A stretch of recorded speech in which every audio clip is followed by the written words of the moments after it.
Nothing like the change that a new baby brings to a family, right? Those parents here, do you remember saying to yourself, this isn't going to change much. We're going to live just like we did, but we'll be okay. Holy cow, 1 month in, and we all know what happens. Our lives are not our own. My niece, Chloe, and Jason, her spouse, welcomed a new baby into their home in February. When baby Ava, was just 2 weeks old, I got to meet her for the first time. What a joy it is to be around a little baby. I recall on that afternoon, all the adults, my brother, his wife, the grandparents of this little baby Ava, we're all sitting around in the living room watching Chloe. Chloe was feeding the baby a bottle of breast milk. And so we all watched as little Ava did what she's supposed to do at that age, eat. Chloe put the bottle down and held the baby, picked the baby up and went like this. We're like, oh, look at Chloe, man, she's clowning around. When is she going to set that baby back down and pat that baby on the back? Chloe didn't set the baby down. She stopped, and little baby Ava gave a tiny burp. We all clapped. Isn't it amazing 50 years from now when Ava burps in public what we'll all do?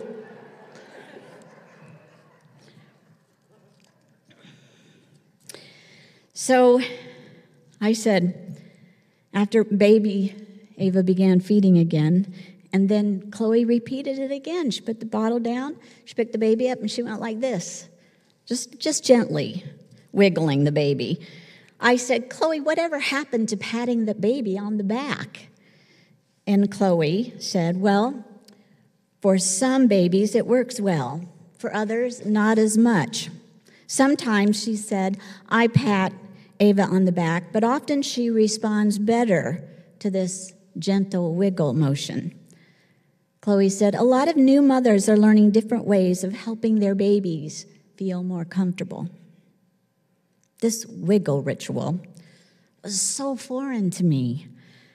And like so many times in my life, I saw a theological aspect to this approach to parenting. For example, Chloe, who is a young doctor, is not going to accept traditional approaches to care. She and Jason will no doubt incorporate some of the traditional ways, but more likely, they will seek what is most helpful as they continue on their parenting journey. So here's the theological part. Little Ava, who is also on a brand new journey, is being provided care that will help her to be nourished in a comfortable, loving way, that will help her to grow in a multitude of ways as she moves about in the world, adopting possibly differing methods that will help her to cope with all that she encounters. So how does this fit in with our Unitarian Universalist journey? Well, first, for any newcomers, I want you to know that we follow a set of principles.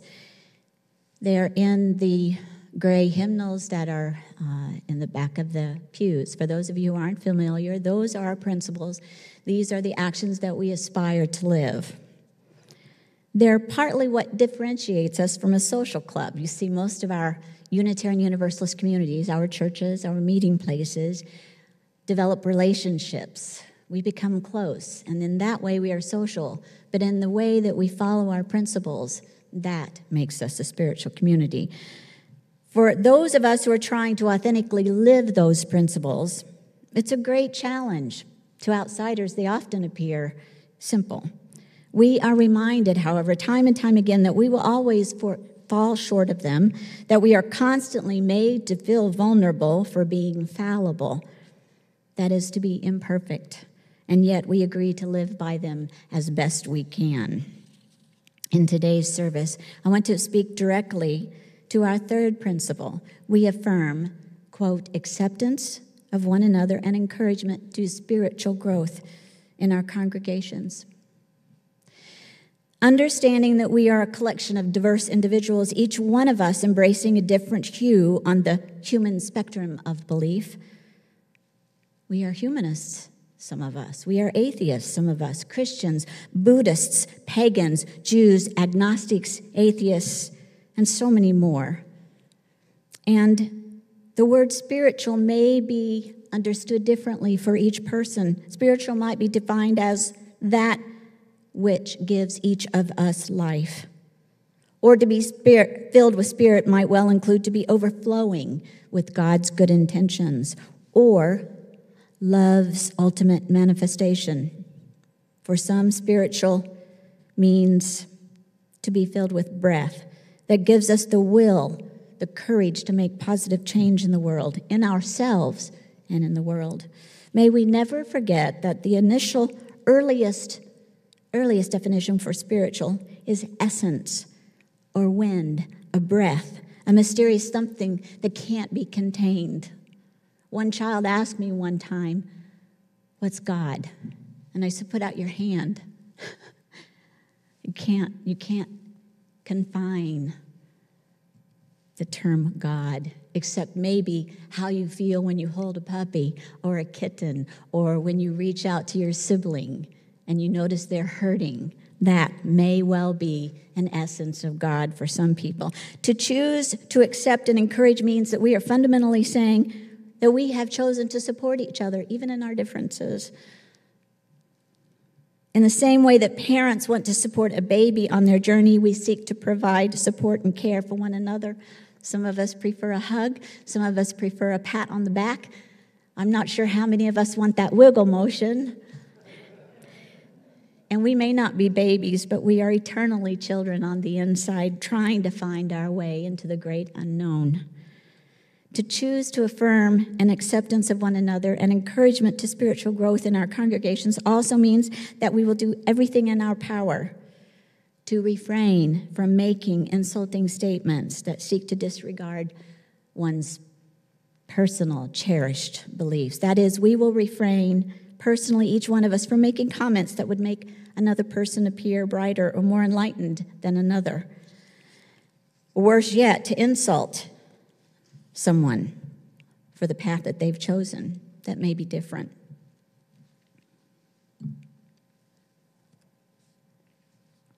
Where is she going with that, you're thinking? For a time, I lived in a small town south of here, South Florida. I belonged to a yoga studio. I was so committed to the practice. It was so important to me that I signed up and completed the Yoga Alliance 200-hour certification course so that I could teach yoga.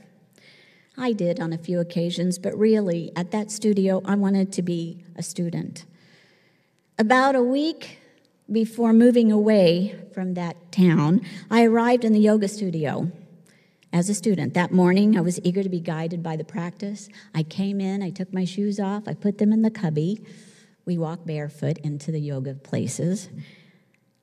I pulled my yoga mat on the floor, and then I sat down, and I closed my eyes, waiting for the instructor to come in. As I was sitting there with my eyes closed, I could hear people entering the room.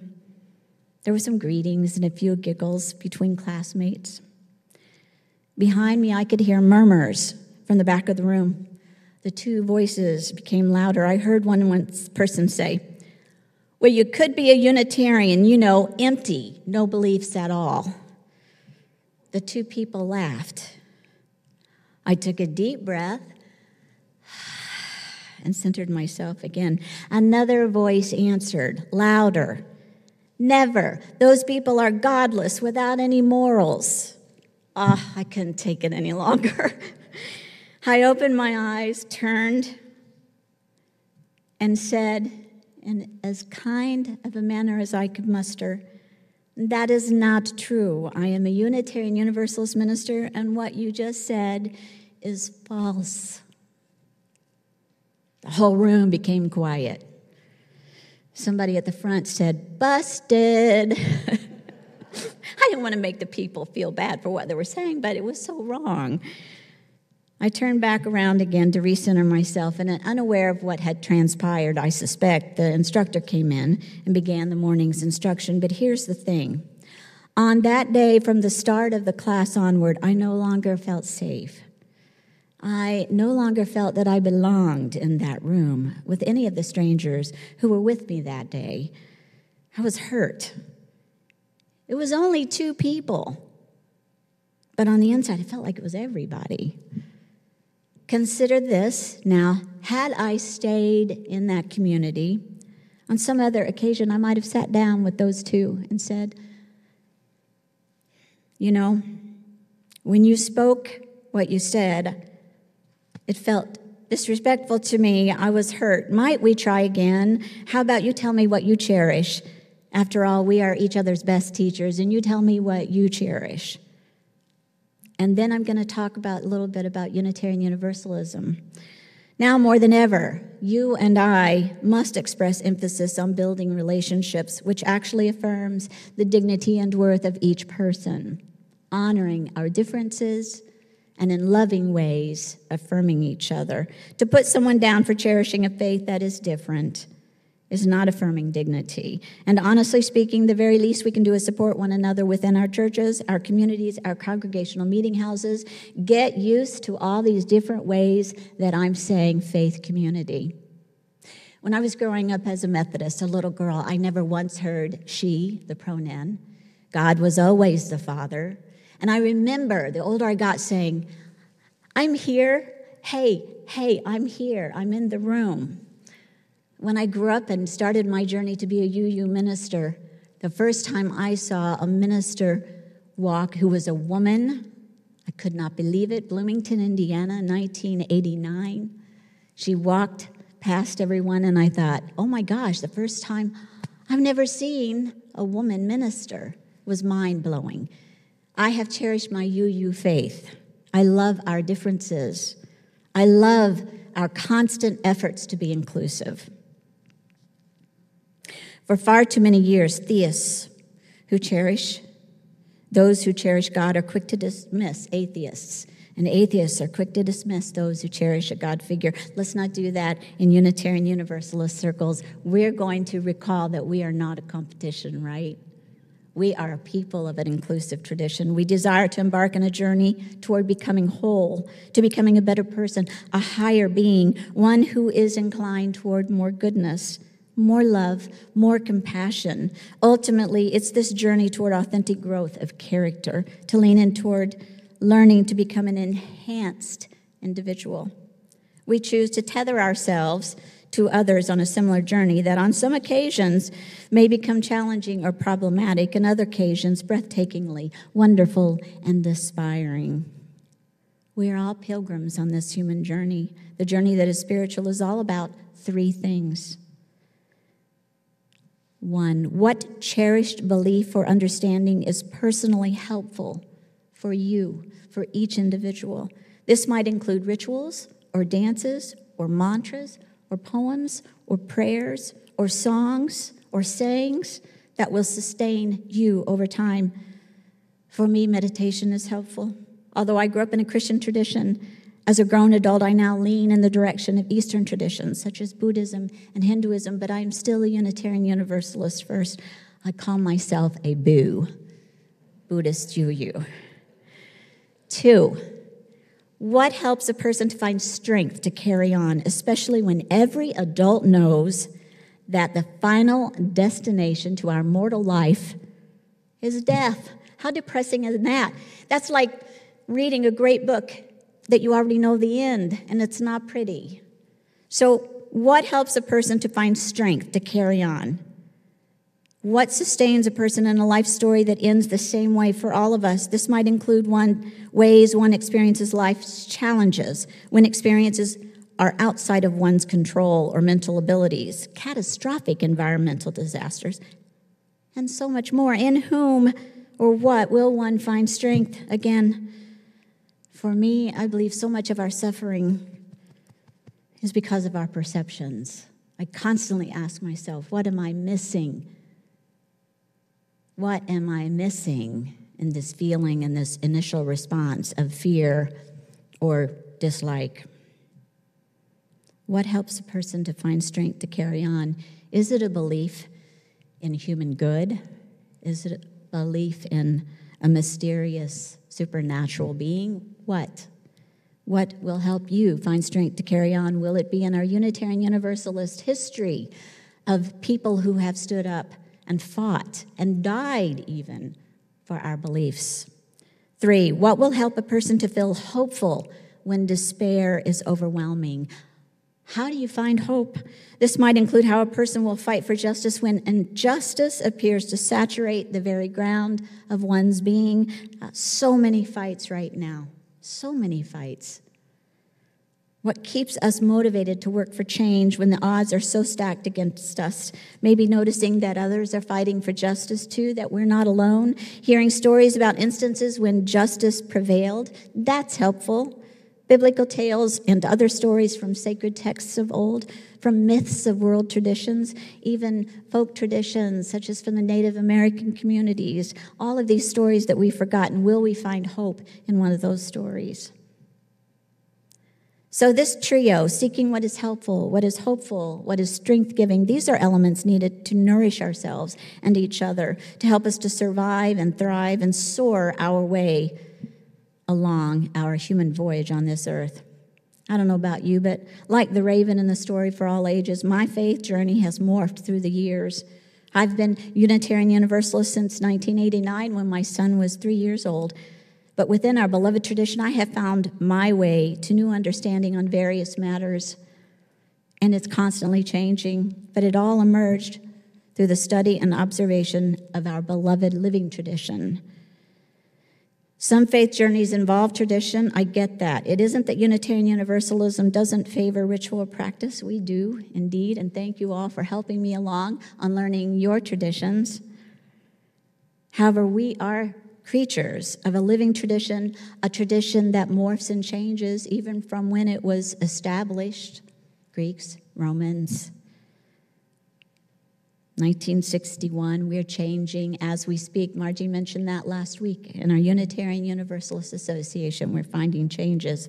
Like new parents learning to support a future generation, we are open to change and transformation, but that often, because we are creatures of habit, we will at times feel uncomfortable, and as I have this morning, very vulnerable in not knowing what's going on here on a Sunday morning. Thank you for being kind to me, because when faced with challenges or new ways of doing things, we will inevitably notice uneasiness, a little hint of, hey, that's not how you burp a baby. Hey, that's not how we do it here. That's not how I learned to do it. When faced with unsettling environments or experiences, we are prompted to respond, sometimes quite differently from one another. So another thing, when you come on a Sunday morning, years ago, my brother said, "You're a Unitarian Universalist?" I said, "Yes." And he said, "Well, what do you do on Sunday mornings?" And I said, "We speak of that which has worth. We worship to speak of that which has worth." He goes, "Well, aren't you talking about God and stuff?" And I said, sometimes, and sometimes we don't. We have many sources. For newcomers, those sources are, again, in that gray hymnal underneath the principles. You'll see the sources, what we talk about on Sunday mornings. This morning, I brought a little bit of the Native American source into our discussion, a little bit of Buddhism. Krista Tippett spoke with Jewish Buddhist teacher and psychotherapist who is a founding teacher of Spirit Rock Meditation Center in California. She said, "But you know what I found, Krista? They were talking about how change is constant. Change is not difficult. It's our perceptions, how we approach the change, and to question and to look at how helpful ways of not getting caught up in the whirlwind that is frustration with the change.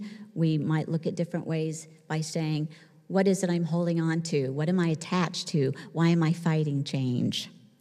She said, some of this is genetic. It's how if each one of us stopped and said, what is my initial way of approaching any change? Is it through anger? I'm angry. This is not supposed to be this way. Am I fearful? I'm afraid this is going to happen. Am I calm? This woman said her neurological approach to everything was to be nervous, to be nervous. Did you ever see the meme on Facebook that says, just bark? No matter if there's no reason to bark, just bark. She says she's nervous for no reason at all changes, and that she has a short fuse. So she says, I accept this. I'll tell people. Anytime there's change, I get nervous and I have a short fuse. Forgive me ahead of time.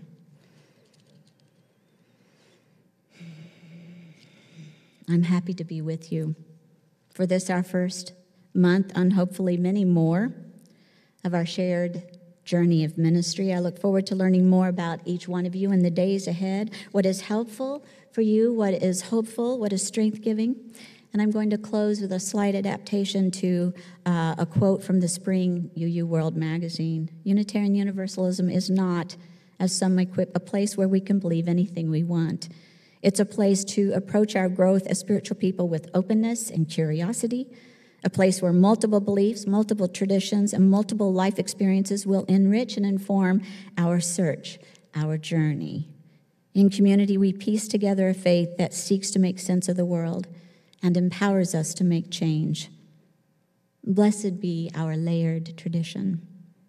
So mote it be, and amen.